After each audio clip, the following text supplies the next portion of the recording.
ৰহেদৈ গানটো আচলতে লিখিছিলে আমাৰ লোহিত গগৈ। লোহিত গগৈ তেওঁ লিখি মোক ক'লে যে গান এটা এনেকুৱাকৈ লিখিছোঁ, তুমি চোৱাচোন, যদি ভাল পোৱা গাই দিবা। গানটো চালোঁ, তোক ভাল লাগিছে। ৰহেদৈ ৰহেদৈ চাৰেগামা পা পা পা শিকিছোঁ ভালেকৈ, এইবাৰ মই গায়ক হ'ম। এই গানটো তেওঁ মোক দিলে, গানটো ভাল লাগিলে। এইটো ভাল লাগিছে দেখোন। মই তেতিয়া মানে মৰাণত গৈ গানটো মানে উজ্জ্বল আৰঙক মিউজিক কৰিব দিলোঁ, আৰু গায়কটো আমাৰ নীল আকাশে দি দিছিলে। তেতিয়া নীল আকাশক এই মুহূৰ্তত মই ধন্যবাদ জনাইছোঁ, মোৰ বন্ধু। তেওঁ এই গায়কটো দি দিছিলে। বিপিন চাৰদাঙে গীতটো শুনাৰ পাছত সেই তেতিয়াই মানে ক'লে, ৰাজীৱ ভাইটো গানটোতো ভাল হৈছে, তুমি কৰা, ভিডিঅ' কৰিবা দেই, মই সহায় কৰিম তোমাক। মই বোলো ঠিক আছে। তেতিয়া মানে গানটো কৰিলোঁ, ভিডিঅ' লগালগ কৰিলোঁ। বোলো বিভিন্ন ভিডিঅ'টো কৰিব লৈছোঁ, মোক পইচা কেইটকামান লাগিব। তেওঁ মোক 10,000 টকা দিছে দেই তেতিয়া, বিপিন চাৰদাঙে। তেওঁ ক'লে, তোমাৰ 10,000 টকা এটা দিছোঁ, আকৌ লাগিলে ক'বা। 10,000 টকা দিলে। গীতটো কৰি শুনাৰ পাছত সেই তেতিয়াই মানে ক'লে, ৰাজীৱ ভাইটো গানটোতো ভাল হৈছে, তুমি কৰা, ভিডিঅ' কৰিবা দেই, মই সহায় কৰিম তোমাক। মই বোলো ঠিক আছে। তেতিয়া মানে গানটো কৰিলোঁ, ভিডিঅ' লগালগ কৰিলোঁ। বোলো বিভিন্ন ভিডিঅ'টো কৰিব লৈছোঁ, মোক পইচা কেইটকামান লাগিব। তেওঁ মোক 10,000 টকা দিছে দেই তেতিয়া, বিপিন চাৰদাঙে। তেওঁ ক'লে, তোমাৰ 10,000 টকা এটা দিছোঁ, আকৌ লাগিলে ক'বা। 10,000 টকা দিলে। গীতটো কৰিলোঁ, ভিডিঅ' কৰিলোঁ। আমাৰ পাৰ্থ মেছে মানে ধুনীয়াকৈ মানে ডাইৰেকশ্যন কৰিলে, ভিডিঅ'টো হ'ল, ওলালে। কিন্তু আমি বিচৰা ধৰণে গানটো মানে ৰাইজে ইমান এটা আদৰি নল'লে। হয়তো আমাৰ প্ৰচাৰ অভাৱ হ'ল। প্ৰচাৰ অভাৱত মই সেইটোৱে ক'ব বিচাৰোঁ, আমাৰ প্ৰচাৰটো অকণমান কমটো। তো প্ৰচাৰ অভাৱত গীতটো মানে যিমানটো মই মানে ৰাইজে আঁকোৱালি ল'ব বা শুনিব বুলি ভাবিছিলোঁ, নহ'লগৈ। ঠিক তাৰ এবছৰ পাছত বিপিন দাই মোক ক'লে, বোলে ৰাজীৱ, গানটো আমি যেনেকৈ ভাবিছিলোঁ নহ'লগৈ দেখোন, এটা কাম কৰোঁ, আকৌ কৰোঁ দিয়া, দুইটাই গাম। মই বোলো কওক, কি কথা আছে, দুটাই গাম আকৌ ভাল হ'ব। তাৰপিছত সেই তেওঁ তেনেকৈ কৰিলে গানটো। কৰাৰ পাছত মোক মাতিলে গুৱাহাটীত গাবলৈ, বোলে ৰাজীৱ আহা, আজি গানটো গাওঁ। মই আছোঁ এই মানে গাঁৱত, মোৰ গাঁও এইখন, ইয়াত আছোঁহি। তেওঁ মানে ওলালেই গুৱাহাটী যাবলৈ। মই বোলো কয়, মই আজিতো নোৱাৰিম, এটা কাম কৰোঁ, আপুনি অকলে গাই দিয়ক, ভাল লাগিব। তেওঁ অকলে গালে, গানটো খুব জনপ্ৰিয় হ'ল। এইটো মানে বিতৰ্কৰ একো নাই, কিন্তু গানটো মই গাইছিলোঁ বাৰু আগতে।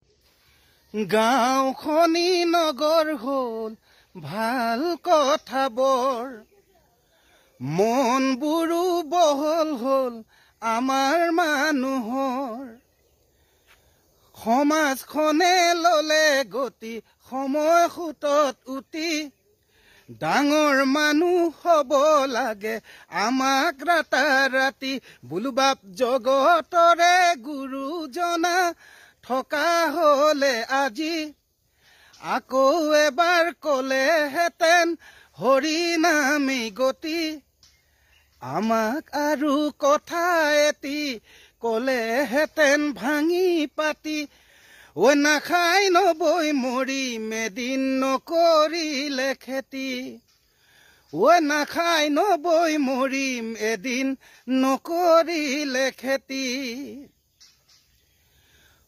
আধি খেতিৰ গুটি ধানেই বেচো 12 মোন, হাউনৰে গেলা বোকাত নামিব নোকোন, আৰামত বহি বহি দুবেলা খাই দুসাজি, দেহাৰ ওজন বঢ়ালো জানো 13 কেজি, বোলো বাপ জগতৰে গুৰুজনা থকা হ'লে আজি, আকৌ এবাৰ ক'লেহেঁতেন হৰি নামী গতি, আমাক আৰু কথা এটি ক'লেহেঁতেন ভাঙি পাতি, নাখাই নবৈ মৰিম এদিন নকৰিলে খেতি, নাখাই নবৈ মৰিম এদিন নকৰিলে খেতি, হো হো হো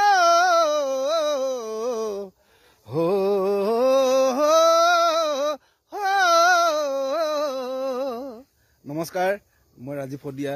খুব সোনকালে অন্য এটি নতুন গীত আপোনালোকলৈ আগবঢ়াম, সকলোৱে শ্ৰদ্ধাৰ সুনীত গগৈ দেৱৰ কথাৰে। আশা কৰিছোঁ সকলোৱে মৰমেৰে আঁকোৱালি ল'ব। ধন্যবাদ। জয় আই অসম।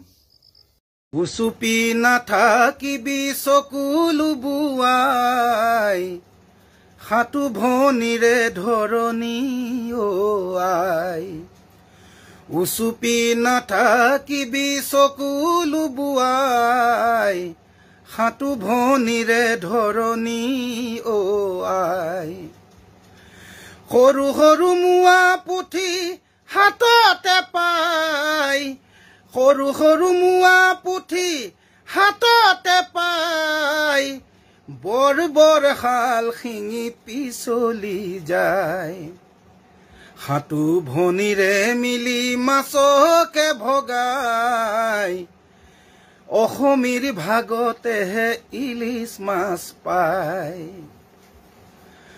পদ্মা নদীৰ ইলিচ মাছে লুইততে সাঁতুৰিছে পদ্মা নদীৰ ইলিচ মাছে লুইততে সাঁতুৰিছে পদ্মা নদীৰ পৰাই আহিছে আই পদ্মা নদীৰ পৰাই আহিছে চৰণীয়া পানী পাই ইলুটি শিলুটি মাৰে পুঠি দৰি কণাই বিননি মেলিছে পদ্মা নদীৰ পৰাই আহিছে আই পদ্মা নদীৰ পৰাই আহিছে উচুপি নাথাকিবি চকু লুবুৱাই হাতু ভনীৰে ধৰণী অ আই